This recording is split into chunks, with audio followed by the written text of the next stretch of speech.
1988'deki Beter Böcek filmini çok sevenler bunu da kaçırmayacaklardır. Çünkü bu film aradan geçen onca yıla rağmen o dönemin ruhunu yakalayıp yansıtıyor. Adı da Beter Böcek, Beter Böcek.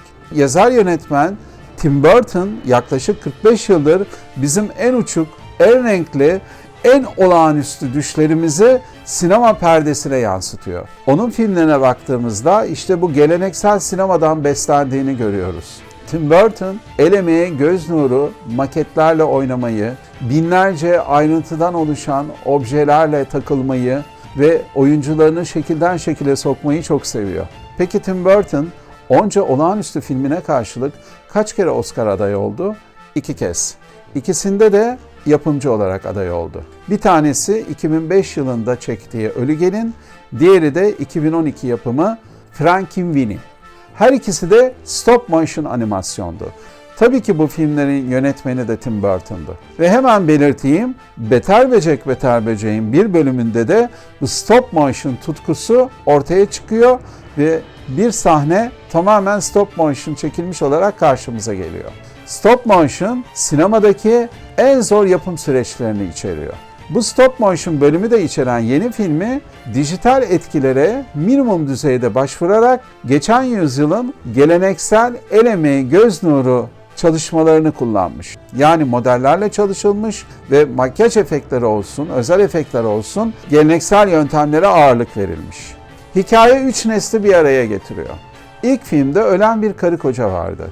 Onların ruhları evlerine taşınan bir aile tarafından rahatsız ediliyordu. Onlar da bu aileyi kovmak için öbür dünyadan bir ruh kiralıyorlardı. İşte Beter Böcek böylece ortaya çıkıyordu ve olaylar gelişiyordu. Şimdi yıllar sonra o evi terk eden aile bir ölümün ardından tekrar o eve gelir. Ama bu kez bir nesil daha eklenmiştir.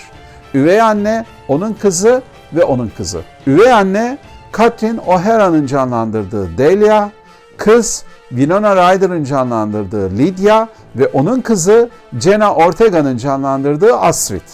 Bu 3 nesil kadın o eve geldikten sonra Astrid bir şekilde ölülerin dünyasını keşfediyor ve Beter Böcek de yeniden ortaya çıkıyor.